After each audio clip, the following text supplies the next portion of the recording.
والسلام عليك يا ناشر الهدى. Ustaz, maaf nih, kalau penerima zakat ada kriterianya nggak?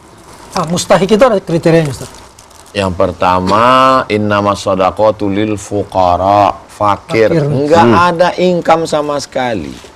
Janda tua, suami meninggal, sebatang kara, tinggal sendiri, enggak ada income. Maka dia fakir. Diberikan sekali beri itu kalau mampu untuk 1 tahun. Kira-kira nih makannya setahun berapa? 12 juta. Kasih dia untuk setahun. Fakir. Yang kedua, miskin. Miskin ini dia ada pemasukan, income, tapi kurang mencukupi kebutuhan. Mungkin dia ada usaha kecil, tapi nggak cukup. Ini miskin. Fuqara wal masakin wal amilina alaiha. Amil zakat yang tukang kutip, tukang ngumpul, distributor. Ya. Itu amil zakat. Itu jumlahnya? Nanti dibagi 1/8. 1/8. Ya, amil. Bukan yang mengandung. Itu hamil. Jangan jadi alim. Wal mu'allafati qulubuhum. Mu'allaf, orang masuk Islam. Untuk melembutkan hatinya. Mungkin dia saat itu kesulitan, kesusahan. Wa fir riqab, hamba sahaya. Ya. Yang kata tuannya, kamu kalau bisa bayar, saya akan bebaskan kamu. Berapa saya bayar diri saya untuk menebus diri saya? 100 juta. Datang dia ke Baitul Mal. Datang dia ke Baitul Mal, dia lapor. Saya kalau sanggup bayar 100 juta, saya bebas. Maka diberikanlah zakat ke dia untuk dia pakai menebus dirinya. Begitulah cara Islam menghilangkan perhambaan. Perbudakan. Wal gharimin, orang yang dililit utang. Zaman dulu nggak ada orang ngutang. Kalau dia ngutang malu, maka dikasih zakat biar selesai utangnya. Ada kriteria utang yang bagaimana yang? Yang penting utangnya jangan maksiat. Tapi untuk sekarang ini nggak bisa dibuka. Nah, itu dia. Karena semua orang ngutang. Satu-satunya yang lunas di rumah itu cuma istri. Tunai. Oh iya. Nah, tadi kan zakat itu ada ketentuan tuh, ada batasannya. Masih dua lagi. Yaudah, oke. Wa fi sabilillah. Beli baju besi, beli tombak, anak panah, senjata ngelawan Israel, beli kuda. Fi sabilillah. Wa benis sabil. Ada orang musafir sampai di tengah perjalanan dari Sumatera mau ke Jawa Timur, sampai di dekat rumah Bang Ade di Pulau Gadung, lalu kemudian dia putus belanja, namanya Ibnu Sabil. Nah, kata dia nggak tahu mau makan di mana, ongkos nggak ada, maka diberikan untuk ongkos sampai dia ke tujuannya. Begitulah perhatian Islam terhadap orang yang membutuhkan. Tidak perlu dicurigai ya, Ustaz?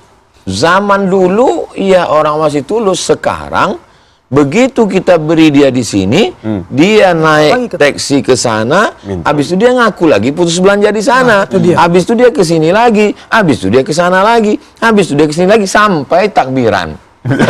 Keliling. Pulang-pulang makanannya banyakan dia. Ya.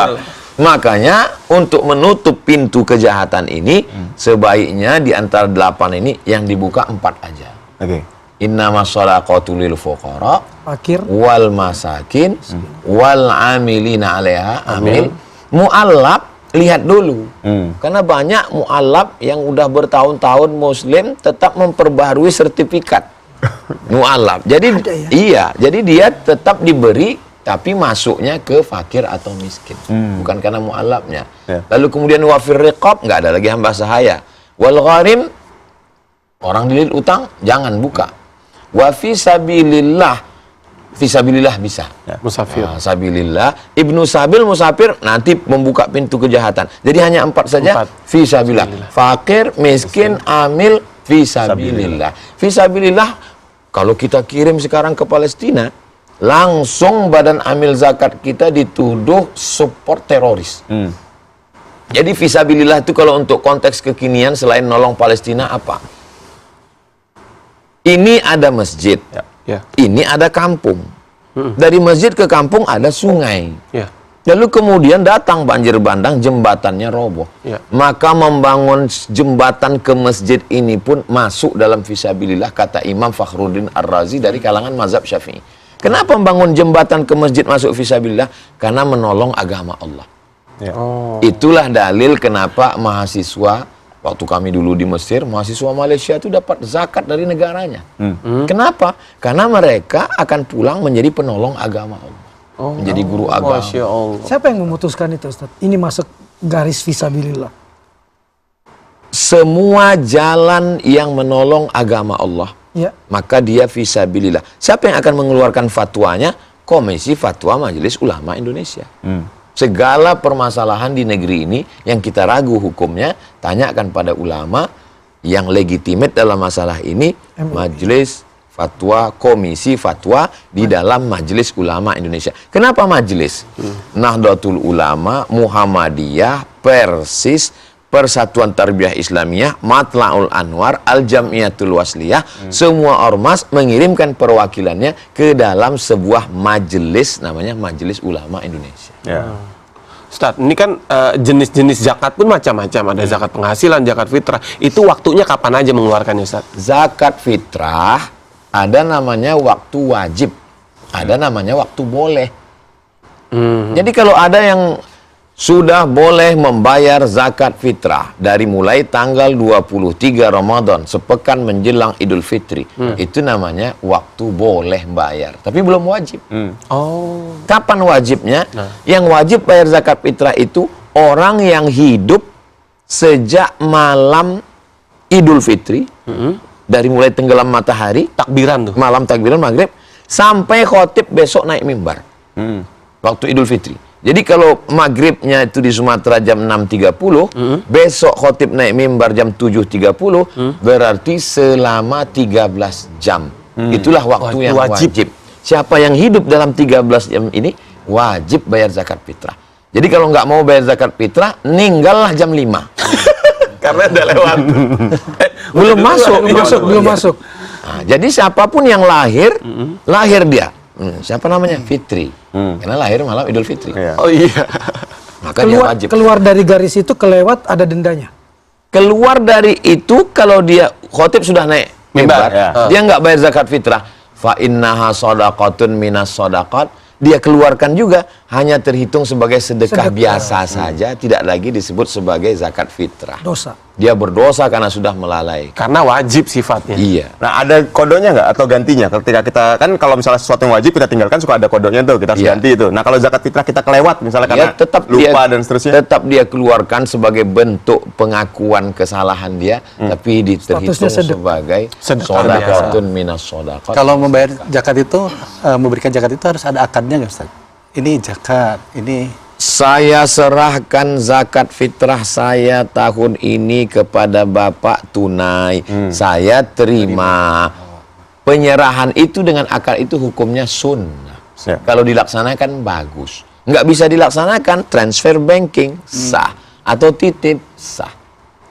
Wa sholli alaihim inna sholataka sakanul lahum. Hai Muhammad sallallahu alaihi wasallam, orang yang sudah menyerahkan zakat kepadamu, doakan mereka karena doamu kepada mereka itu menenangkan mereka. Barakallahu laka fima a'taita wa barakallahu laka fima abqaita wa ja'alallahu laka tahuran. Semoga Allah berikan berkah rezekimu dan dijadikan sebagai pengampun dosa. Kalau yang nerima itu hafal doanya. Kalau enggak, gerak-gerakkan aja mulut. Komat kami. Ustaz, mohon izin Ustaz, sudah mau waktu Jaga lagi. Ustaz, mas lagi ke depan. Tapi ini kita belum nyicipin nih, belum nyicipin langsung nih. Cicipin dulu boleh. Nah, boleh kan? Makasih ya Bang Ya, Budi ya. pamit dulu. Siap nih, tehnya masih basah tuh. Terima kasih banyak Bang Budi. Senang lihat akik. Iya batunya. Kemarin batu kali dipakai biasanya. Kalau ada orang mau bayar zakat, tapi dia masih punya utang, itu gimana? Itu mana yang diutamakan, Guru? Hutang itu ada batas limit waktu. Idza tadayantum Al-Baqarah 282, ayat paling panjang dalam surat Al-Baqarah. Satu lembar. Idza tadayantum bidainin, kalau kamu menjalin transaksi hutang piutang sampai batas waktu tertentu, faktubuh, tulis. Tulislah ila ajalin musamma, sampai limit batas waktu tertentu. Jadi kalau Bapak dalam perjanjian itu, saya berhutang bayarnya nanti 1 Januari 2027. Sekarang belum wajib. Wajibnya bayar itu nanti tahun 2027 Januari. Makanya ketika ada orang, kamu kok nggak sedekah? Saya ada hutang. Utangnya kan nanti. Yang kenapa Jatuh temponya. Jadi buat alasan Ustaz. Iya, dia nggak mau kenapa sedekah. kamu nggak sedekah? Sedekah itu sunat, akhi. Bayar hutang itu wajib. Iya, iya, Saya iya. mau bayar hutangmu nanti. Maka sedekahnya tetap untuk nyicil hutang, iya tetap nabung. Bahkan ini akan menolong membuka pintu rezeki supaya bayar hutang.